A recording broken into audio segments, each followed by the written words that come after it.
ഓ, അപ്പൊ ഞാൻ കേട്ടത് ശരിയാണ്. സമയമില്ല. ആ, ആർക്കൊരു കാര്യം ചെയ്യാൻ സമയമില്ല. പ്രശ്നങ്ങളൊക്കെ ഉണ്ട് ഒരുപാട്. ജോലിന്റെ പ്രശ്നം, സാമ്പത്തിക പ്രശ്നം, ആ പ്രശ്നം ഈ പ്രശ്നം, ചുറ്റും പ്രശ്നം. പുറത്തിറങ്ങിയാൽ അപമാനം, കുത്തുവാക്കുകൾ, പുച്ഛം, അങ്ങനെ ഒരുപാട് ചുറ്റും പ്രശ്നങ്ങളുണ്ട്. പക്ഷെ ഒരു കാര്യം ചെയ്യാൻ സമയമില്ല. അതാണ് ഏറ്റവും വലിയ പ്രശ്നം.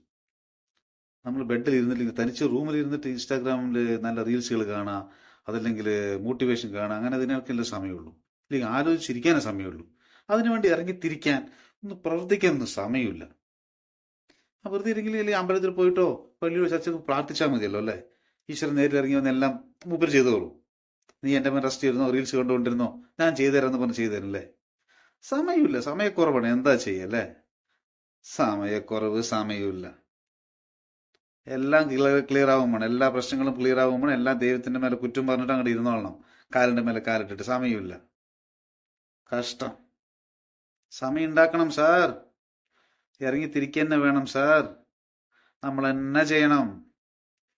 നമ്മുടെ പ്രശ്നങ്ങൾക്ക് നമ്മൾ തന്നെ പരിഹാരം കാണാൻ അതിന് സമയം വേണം. സമയം ഉണ്ടാക്കണം. ഒരു ദിവസം 1% ഇമ്പ്രൂവ്മെന്റ് ആവാൻ നോക്ക്. സ്വന്തം കാര്യം ചെയ്യുമ്പോഴേ എടുക്കണം. അത് ചെറുതാണെങ്കിലോ വലുതാണെങ്കിലും എന്ത് തന്നെ ആയിക്കോട്ടെ. ആരെന്ത് തന്നെ പറഞ്ഞിട്ട് എന്ത് തന്നെയായിട്ട് അവന് പോകാൻ പറയാം. ഒരു ദിവസം 1% ഇമ്പ്രൂവ്മെന്റ് ആവാൻ നോക്ക്. 3 മാസത്തിൽ 90% ഇമ്പ്രൂവ്മെന്റ് ആയി. ആലോചിച്ചത് 90%. അതിൽ എത്ര മാറ്റം വരുമെന്നറിയോ? നമ്മൾ അറിയാതെ തന്നെ വരും. വേറൊന്നും ശ്രദ്ധിക്കാൻ നിൽക്കണ്ട. ഓരോ ദിവസം നമ്മൾ എത്ര ഇമ്പ്രൂവ്മെന്റ് ആവുന്നുണ്ട് നോക്കും. ഓരോ സെക്കൻഡ് ചെയ്യുന്നത് എന്ത് തന്നെ ജോലി ആയിക്കോട്ടെ, മറ്റുള്ളതെല്ലാം ഇതിൽ മാത്രം കോൺസെൻട്രേറ്റ് ചെയ്ത് കഴിഞ്ഞാൽ, നമ്മുടെ ഇമ്പ്രൂവ്മെന്റിൽ, നമ്മുടെ പ്രോസസ്സിൽ മാത്രം നിങ്ങൾ കോൺസെൻട്രേറ്റ് ചെയ്ത് കഴിഞ്ഞാൽ വേറൊരു പ്രശ്നം നിങ്ങൾക്ക് ബാധിക്കില്ല. വേറൊന്നും ആലോചിക്കാൻ നിൽക്കില്ല. അപ്പോൾ നമ്മൾക്കറിയാം നമ്മൾ എത്ര പെട്ടെന്ന് ജയിക്കാൻ പറ്റുന്നുള്ളത്. 3 മാസത്തിൽ 90% ഇമ്പ്രൂവ്മെന്റ് ആവുന്നത്. അത് സ്വയം ഇമ്പ്രൂവ്മെന്റ് ആകുന്നതോറും നിങ്ങൾ എന്താണോ ചെയ്യുന്നത് അതിലുള്ള മാറ്റങ്ങൾ അറിയാതെ തന്നെ മാറും. ഈശ്വരൻ അത്രയും കൂടെ നിൽക്കും. അതല്ലാതെ കിടന്നിട്ട് സ്വപ്നം കണ്ടിരുന്നിട്ടോ മോട്ടിവേഷൻ വീഡിയോ കണ്ടിട്ടോ സ്വപ്നം മാത്രം കണ്ടിരുന്നാലൊന്നും നടക്കില്ല. ഈശ്വരൻ അത് ഒരു ഹെൽപ്പും ചെയ്യൂല. ഈ പറഞ്ഞ ആരും ചെയ്യില്ല. സ്വയം തന്നെ ഇറങ്ങണം സാർ. സമയം കണ്ടെത്തണം. ഒന്നും സമയമില്ല, നാളെ ചെയ്യാം. നാളെ അല്ല, ഇപ്പോ ഇവിടെ മുതൽ തുടങ്ങും. ഞാൻ പറഞ്ഞ പോലെ ചെയ്യും. ഒരു ദിവസം 1% ഇമ്പ്രൂവ്മെന്റ് ആയാൽ മതി. കൂടുതലൊന്നും വേണ്ട.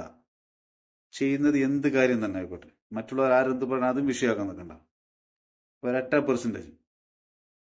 11 മാസമായി ഞാനും ചെയ്യാൻ തുടങ്ങി. എങ്ങനെ സംസാരിക്കണമെന്ന് അറിയില്ല. ഇന്ന് എന്റെ മാറ്റങ്ങൾ കണ്ടില്ലേ? എന്നെ പുച്ഛിച്ചിട്ടുണ്ടായിരുന്നു. കുറച്ച് ദിവസം വിളിച്ചു, അഭിഷേകം നല്ല ഇമ്പ്രൂവ്മെന്റ് വന്നല്ലോ. ഞാൻ ഉത്തരവുകളൊന്നും കൊടുത്തില്ല, ചിരിച്ചുകൊണ്ടേയിരുന്നുള്ളൂ. ഇനിയുണ്ട്, ബാക്കി ദൈവം തരും. നമ്മൾ സൈലന്റ് ഉണ്ടായിരുന്നാൽ മതി. അതുപോലെ സ്വയം ഇമ്പ്രൂവ്മെന്റ് ആവുന്നത്. വേറൊന്നും ചെയ്യാൻ നിൽക്കണ്ട, വേറൊന്നും ശ്രദ്ധിക്കാൻ നിൽക്കണ്ട. എത്ര ലാഭമുണ്ട് നഷ്ടമുണ്ടെന്നുള്ള സ്വയം ഇമ്പ്രൂവ്മെന്റ്. ആ ഒരു ദിവസം 1%. നാളെ ആലോചിക്കും എന്ത് ഞാൻ ചെയ്തില്ല, എത്ര ഇമ്പ്രൂവ്മെന്റ് ആയി എന്ന് ആലോചിക്കും. അതിൽ നെക്സ്റ്റ് സ്റ്റെപ്പ് കൂടുക. 3 മാസത്തിൽ നോക്കുമോനെ. അതല്ലാതെ മടിച്ചിരിക്കരുത്. സമയമില്ല എന്നുള്ളൊരു വൃത്തികെട്ട എക്സ്ക്യൂസിൽ മാത്രം ഇരിക്കരുത്. കമാൺ, ഇപ്പം വരും തുടങ്ങും.